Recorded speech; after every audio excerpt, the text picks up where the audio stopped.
माननीय श्री राठौड़ साहब।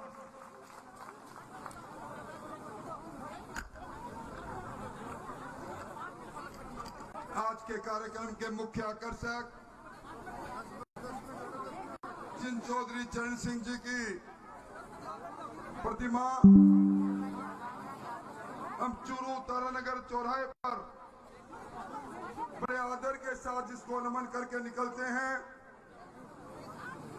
चौधरी चरण सिंह जी की विरासत को, देश की तरक्की का मार्ग खेत खलियान से निकलता है। इस भाव को पूरे देश में किसान और किसानी की बात करने वाले राष्ट्रीय लोक दल के राष्ट्रीय अध्यक्ष चौधरी अभी जिनका बड़ा जज्बाती भाषण हमने सुना, हमारी पार्टी के राष्ट्रीय मंत्री मनजिंदर सिंह जी सिरसा साहब चौधरी जयंत के साथ आए, सांसद मुलुक नागर जी मंच पर बैठे भारतीय जनता पार्टी के पूर्व विधायक सीएस बैद सहित नेतागण और बाबा ज्योति महाराज की इस पवित्र धरा पर इस छोटे से गांव भनीड़ में इस किसान सम्मेलन में आए, धरती का सीना चीरकर पैदा करने वाले मोतियों से महंगे किसान भाइयों, पिछले कई घंटों से चौधरी साहब का इंतजार कर रही शक्ति सुरवा माता बहनों और नौजवानों, मैं कोई लंबी बात कहने खड़ा नहीं हुआ, मैं तो सिर्फ कुछ शब्दों में ही अपनी बात को पूरा करूंगा। क्या कारण है कि आज हमारे बीच में जयंत चौधरी जी आए हैं। जयंत साहब इसलिए आए हैं कि जब इनको मालूम पड़ा कि हमारा उम्मीदवार देवेंद्र झाझड़िया, जिसका जन्म एक किसान की झोपड़ी में हुआ, गरीब की झोपड़ी में हुआ, राम सिंह झाझड़िया के घर पैदा होकर जिसने बचपन में एक हादसे में अपना हाथ खो दिया, पर किसान के बेटे की ताकत को आप देखिए, एक बार नहीं 3 बार देवेंद्र झाझड़िया ने देश का नाम पूरे संसार में किया। और इसीलिए देवेंद्र झाझड़िया हमारा वो उम्मीदवार जो पद्म श्री है, पद्म भूषण है, उससे अलंकृत है। जब आपको यह मालूम पड़ा तो आप दिल्ली से चलकर हमारे बीच में आए हैं। ऐसे चौधरी जयंत जी का शानदार ताली बजाकर आप अभिनंदन करो। चौधरी जयंत जी इसलिए भी आए हैं, जब इनको मालूम पड़ा कि राजस्थान के अंदर एक तो वो सरकार थी गहलोत की सरकार, जिसके चलते कर्जा माफी के चक्कर में आकर 19,600 किसानों की जमीन 1, 2, 3 करके नीलाम हुई। और दूसरी तरफ वो मोदी जी, जिन्होंने 76 लाख किसानों को राजस्थान में बिना मांगे 19,660 करोड़ रुपए किसान सम्मान निधि के भेजे। राजस्थान में 22,000 करोड़ रुपए किसानों की फसल पहले समाप्त होती थी, मुआवजा मिलता था 50% पर, उसको जब 33% किया, मुआवजे के मापदंड बदले, 22,000 करोड़ रुपए फसल बीमा योजना का भी किसानों को मिला, जिसमें यहाँ के लोगों को भी मिला।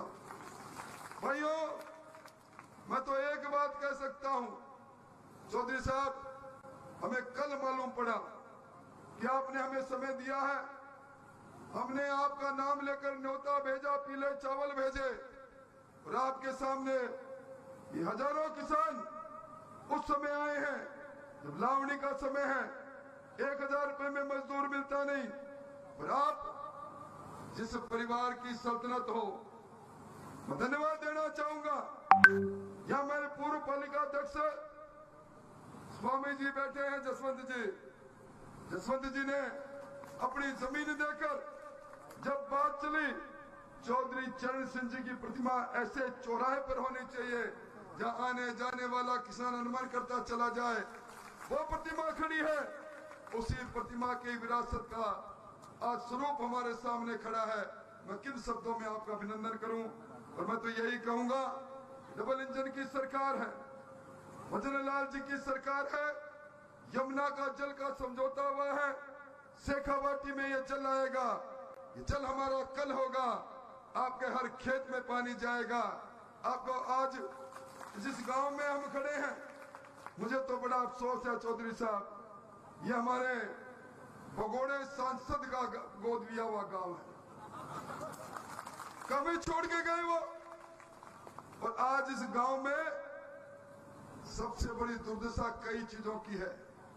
इसलिए भाइयों, मैं तो यही कहूंगा, ये देवेंद्र, ये जाट की कोख से पैदा होकर दुनिया में हमारा नाम करने वाला हमारा उम्मीदवार, और एक उम्मीदवार कल तक भारतीय जनता पार्टी में थे, 14 बार इस परिवार को MP MLA प्रधान प्रमुख की टिकट दी, इस बार 13 टिकट बदली राजस्थान में, 108 टिकट बदली हिंदुस्तान में। एक व्यक्ति ने भी पार्टी छोड़कर राहुल गांधी का साथ नहीं दिया। हमारे एक राहुल के पास दूसरा भोला राहुल चला गया। मैं तो यही कहूंगा, हमारे घर से जो गया, जो हमें दगा देकर गया, दगा किसी का सगा नहीं। इसलिए यहाँ चौधरी साहब, जितनी संख्या में लोग आए हैं, किसान भाई आए हैं, मैं लंबी बात नहीं कहूंगा। चौधरी साहब का हेलीकॉप्टर को उड़ना है, आपको कसम इस धरती की, क्योंकि आप पवित्र देवता जोत जी महाराज की धरा पर खड़े हो, मेरी बात से सहमति हो। आज के बाद जब देवेंद्र झाझड़िया बनोगे, मोदी जी के दूत बनोगे, गांव गांव में जाओगे, 5 दिन तक सारे काम छोड़ोगे, अलख जगाओगे, फूल की सरकार बनाने के लिए अब की बार 400 पार के लिए इस संकल्प को पूरा करेंगे। हाथ खड़े करके विश्वास दिलाओ, हाथ खड़े करके विश्वास। भारत माता की, चौधरी चरण सिंह अमर रहे। बहुत बहुत धन्यवाद। बहुत बहुत आभार आपका।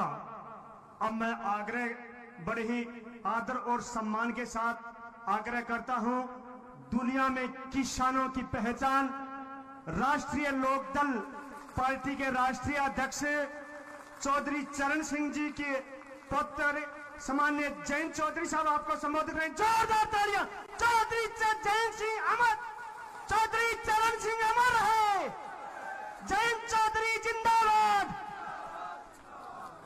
राम राम साहब,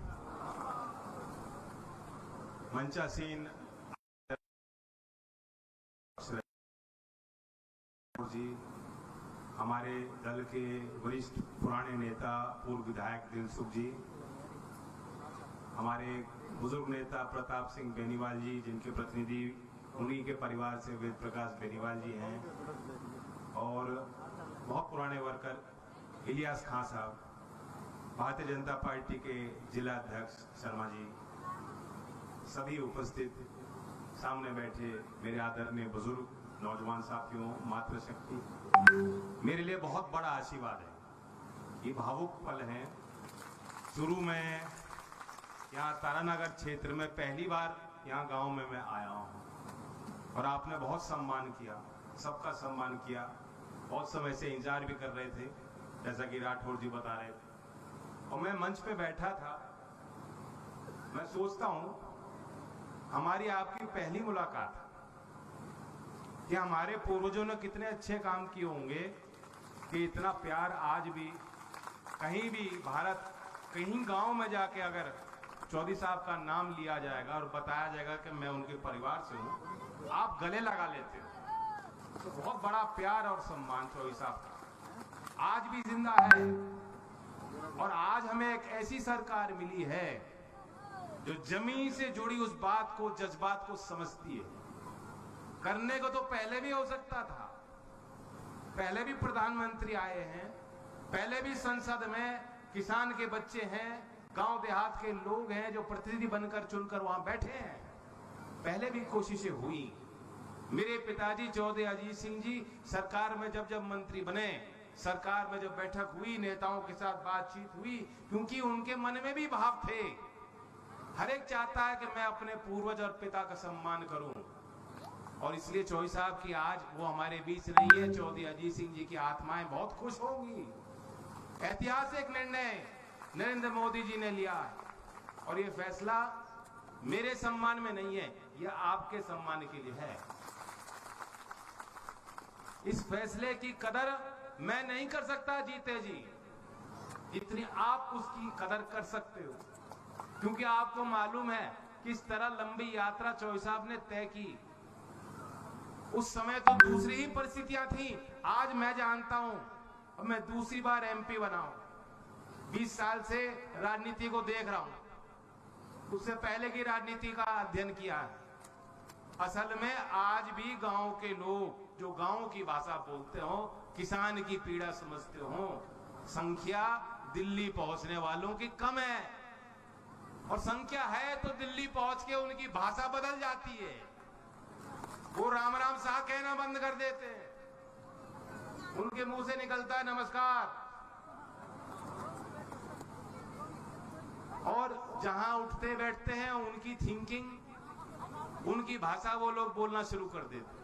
अभी भी सरकारी तंत्र में जो अफसरशाही है, वो खेती की जो समस्या है, जो आपकी समस्या, उनका समाधान कैसे होगा, उन बातों को गहराई से नहीं समझते।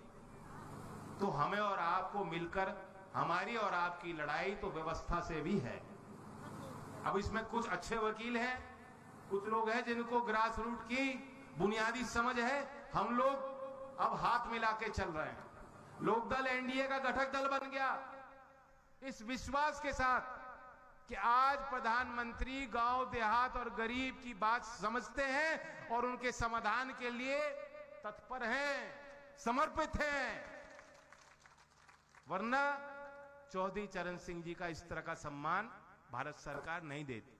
कोई मजबूरी नहीं थी, जब दिया गया हमने अपना गठबंधन बदल लिया। हमसे पूछा गया क्यों बदला, यह आपको खरीदने के लिए क्या भारत रत्न दिया गया? अरे भारत रत्न क्या एक चुनाव का मसला है? कोई चुनाव नहीं लड़ूंगा मैं, मुझे कोई फिक्र नहीं है, चुनाव हार हो जीत हो कोई मतलब नहीं है। भारत रत्न देश के 53 लोगों को आज तक दिया गया। 53 की संख्या में चौधरी चरण सिंह जी का नाम स्वर्ण अक्षरों से लिखा गया है। ये गर्व का विषय है, और ये हमेशा हमेशा के लिए है। ये हमेशा हमेशा के लिए है। ये जो पीढ़ी है जो बैठी है, जो बुजुर्ग है मेरे, आप लोग तो जानते हो उनके बारे में, आपके व्यक्तिगत अनुभव भी होंगे। कुछ व्यक्तिगत अनुभव मैं आज में बताऊंगा, लेकिन आप उनके बारे में जानते हो। लेकिन जब आप चले जाओगे तो जो अगली पीढ़ी है, उनके अखबार में चौधरी साहब का नाम नहीं लिखा जाएगा, मीडिया पे चौधरी साहब का नाम नहीं आएगा, इतिहास में जो उनका योगदान उसे दर्ज नहीं किया जाएगा, तो क्या अध्ययन विचार होगा? तो चौधरी साहब ने उस समय बात कही, आज भी प्रासंगिक है। आज भी ग्रामीण भारत के लिए देश के खुशहाली का रास्ता अगर हमें ढूंढना है तो आज भी गांव के और खेत के खलिहान के रास्ते से ढूंढना पड़ेगा। ये देश की वास्तविकता है। बहुत चीज बदल गई गांव में भी, आवागमन आसान हो गया, कनेक्टिविटी बेहतर हो गई, इंफ्रास्ट्रक्चर आधारित संरचना बन गई जो पहले नहीं होती थी। अब गांव में भी शौच की व्यवस्था घर घर है, पीने के पानी की व्यवस्था है, प्लानिंग हो रही है आगे के लिए, नए रोजगार मिल गए बच्चों को। मैं गांव में गया, एक लड़के को देखा स्टिक लेके चल रहा, तो कहा ये क्या स्टिक है, क्या करते हो भाई? कहा मैं सोशल मीडिया इन्फ्लुएंसर हूं, वहां से मैं पैसा कमा रहा हूं, परिवार का पालन कर रहा हूं। तो नए रोजगार मिल रहे हैं जो इसकी हम कल्पना 10 साल पहले नहीं कर सकते। बहुत कुछ बदल गया है, लेकिन अभी भी बहुत कुछ नहीं बदला। अभी भी जातिगत आधार पे भेदभाव है, जिंदा है, और राजस्थान में ज्यादा दिखाई पड़ता है। मैं नहीं जानता क्या कारण ज्यादा है। चौधरी चरण सिंह जी की मूल लड़ाई यही थी, जातियों के खिलाफ खुल के बोलते थे। बड़ौत में उस समय एक बहुत प्रतिष्ठित, अब तो 100 साल पुरानी संस्था है, जाट कॉलेज के नाम से जानी जाती है। जानते हो आप लोग? वो गया बड़ौद बागपत में, जितनी खेती कृषि की राजस्थान में जितने लोग सीड्स का काम कर रहे हैं ज्यादातर वहीं उन्होंने पढ़ाई की, तो उसका नाम जाट कॉलेज से था। चौधरी चरण सिंह जी खड़े हुए, उन्होंने कहा जाति सूचक शब्दों का नाम शिक्षण संस्थानों से नहीं जुड़ना चाहिए, और जो जुड़ेगा तो सरकार उनको सहायता बंद कर देगी। ये उनकी हिम्मत थी। आज कोई अपने जाति के नाम को हटाने की हिम्मत कर सकता है? वो कह सकता है उस बात को? चौधरी साहब कहते थे अंतरजातीय विवाह करो, तभी ये व्यवस्था बदल पाएगी, इस चुंगल से तब लोग छुटकारा पाएंगे। सोचिए, जो काम, जो नीति, जो विचार 60 साल पहले वो ऐसे मंचों से खुल के कहते थे, आज भी लोगों की हिम्मत नहीं होगी कि ऐसी मंचों से वो बात कह दें कि बुराई मिल जाएगी साहब, मेरी जाति छिटक जाएगी, मेरे लोग नाराज हो जाएंगे, कहे तो जाति के खिलाफ बोल रहा है। इतनी हिम्मत हो गई। वे चौधरी चरण सिंह जी की खूबी थी। जमींदारा कर दिया। चौधरी छोटू राम, मंडी कानून 1937 का चौधरी चरण सिंह जी का जो निजी प्रस्ताव था, जो प्राइवेट बिल था, उससे आधारित चौधरी छोटू राम जी ने फिर मंडी कानून बनाया। दो ही तो नेता किसानों के बड़े रहे देश भर में, चौधरी चरण सिंह और चौधरी छोटू राम जी।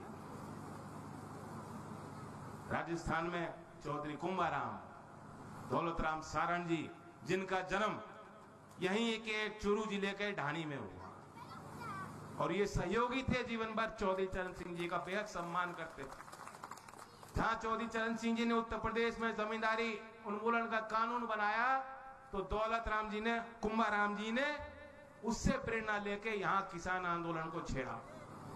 बड़ी बड़ी पंचायत हुई, झुंझुनू में बड़ी पंचायत हुई, चौधरी छोटू राम जी को बुलाया और हाथी पे सवारी करके ले गए। वो सारी घटनाएं क्यों थी? कि जातिवादी भावना को तोड़ करके किसान आपस में भाईचारा और अपना संगठन बनाए, इस भाव से आयोजन होते। उस मूल भावना को समझिए, उसी मूल भावना के साथ मैं काम कर रहा हूं। हम लोग चाह रहे हैं उस मूल भावना को देश में स्थापित करें, क्योंकि जब तक उस भावना को हम नहीं बदलेंगे कुछ नहीं होने वाला। सड़क बना लो, आज हर आदमी के हाथ में ये फोन दे दो, लेकिन अभी भी व्हाट्सएप अपने जाति के डालता है। गाड़ी मिल जाएगी, लिखेगा वीर गुजर, जाट बोए। लिखते हो नौजवानों? अभी भी लिखते हो तुम? किसी बार काउंसिल के चुनाव को दे, बाहर में तो वकील होते हैं, शिक्षित हैं वो। हम सोचते थे शिक्षा हो जाएगी, शिक्षा ग्रहण करेंगे, उस शिक्षा के बाद लोगों के ख्याल बदल जाएंगे।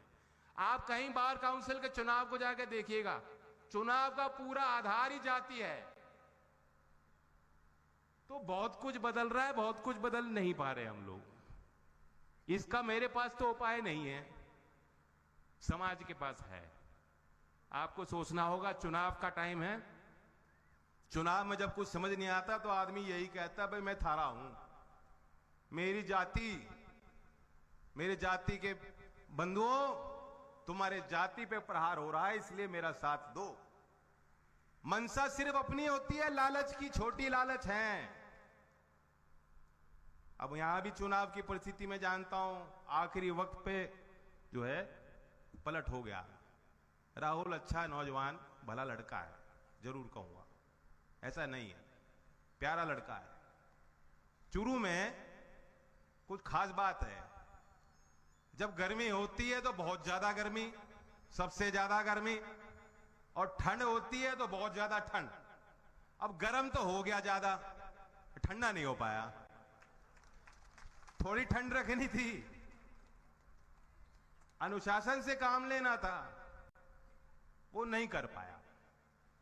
तो इसलिए अब आपको विवेक से फैसला लेना है, कोई विकल्प नहीं। और स्थानीय आप उम्मीदवारों को देखेंगे तो देवेंद्र का क्या जोश है, क्या दोष है उसका? नौजवान है, हमारा भाई है, खिलाड़ी है, बहुत कुछ देश के लिए हासिल किया, चोटिल हो गया, उसके बाद भी उसने अपने लिए सपना देखा। पहला मेडल उसने 2004 में जीता और आखिरी मेडल सिल्वर उसने 2020 में जीता। 16 साल। यहां कोई खिलाड़ी है कोई खिलाड़ी जिसने कभी तो खेला होगा कुछ? खिलाड़ी है भाई। 16 साल तक अपने शरीर को, मानसिक शक्तियों को उस स्तर पे रखना क्या अंतरराष्ट्रीय लेवल पे पदक जीतूंगा? आसान काम नहीं है। वो मेरी तस्वीर लग रही है, शायद 16 साल पुरानी है, उसमें देख लो कितना अंतर आ लिया। मैं ही देख के नहीं पहचान पाता मैं हूं। और ये देवेंद्र 2004 में मेडल जीता और फिर 2020 में पछाड़ दिए लोग। आज शेर देवेंद्र। तो ऐसे शेरों को बढ़ाना चाहिए। राजनीतिक क्षेत्र में भी सिर्फ नेता ही आएंगे, नेता का बेटा ही आएगा नहीं, अलग अलग क्षेत्र में जो अच्छी खूबी वाले लोग हैं, जो कुछ अच्छा हासिल कर रहे हैं, जो नाम कमा रहे हैं, उनको भी इस क्षेत्र में उनके लिए दरवाजे खुले होने चाहिए। और ये दरवाजे आप ही खोल के रख सकते हो, और किसी के बस की बात नहीं। तो इसलिए भाईचारा हमारा बना रहे। चुरू की इस किसानों की धरती का मैं नमन करता हूं। मैं याद दिलाता हूं, रिश्ता तो हमारा आपका बहुत पुराना है। चौधरी अजीत सिंह जी का भी जिक्र करूंगा। यहां पुराने लोग जानते हैं, जब यहां सूखा आया था 2002 में, भयंकर सूखा था, चौधरी अजीत सिंह जी अटल बिहारी वाजपेयी जी के मंत्रिमंडल में कृषि मंत्री थे, और वो दौरा करने राजस्थान आए थे। वरना तो मंत्री दिल्ली बैठे बैठे वहीं जो है हस्ताक्षर कर देते, नीति बन जाती। वो कहा नहीं, मैं दौरा करूंगा। और यहां एक धर्मशाला में 20 या 30 किसान बैठे थे, उनके नीचे साथ दरी बची थी, उनके साथ बैठ के उन्होंने पूछा कि क्या बात। उनका 2 हेक्टेयर से ज्यादा जमीन यहां सब पे है, और आपने शर्त तय कर रखी है कि 2 हेक्टेयर से ज्यादा जमीन होंगी तो राहत नहीं मिल पाएगा, ये बदलो। और दूसरी कि यहां पशु के लिए चारा नहीं बच रहा। चौधरी अजीत सिंह जी दिल्ली गए, तुरंत नियम बदला कि 2 हेक्टेयर से ज्यादा भी भूमि होगी और प्रभावित है किसान, तो उसको लाभ दिया जाएगा। और नीतीश कुमार रेल मंत्री थे, उनका सहयोग लिया और रेलगाड़ी शामली जिले से चलाई, और गन्ने का जो अगोला होता है, जो चरी होती है, निःशुल्क यहाँ के किसानों को देने का काम चौधरी अजीत सिंह जी ने किया था। मूंगफली के लिए लाभकारी मूल्य घोषित किया।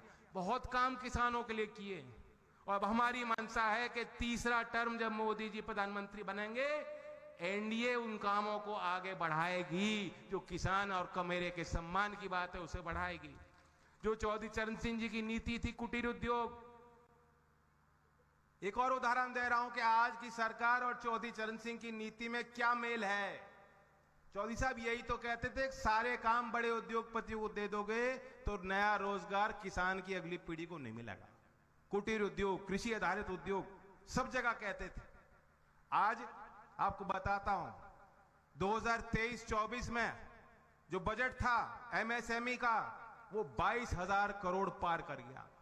और यही बजट 10 साल पहले कितना था? 2,000 करोड़। 10 गुना उसका बजट बढ़ा दिया। आज देश में 6.5 करोड़ एमएसएमई छोटे कुटीर उद्योग हैं, जिसमें आधे से ज्यादा ग्रामीण भारत में है।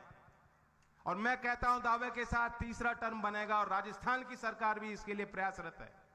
कोई भी व्यक्ति यहां छोटा उद्यम कारखाना लगाना चाहेगा हमारे नौजवानों को रोजगार देने के लिए, उसके लिए सरकारी लाल कालीन बिछाने का काम हमारी सरकार करेंगी, चाहे केंद्र की सरकार हो चाहे या राज्य की सरकार हो।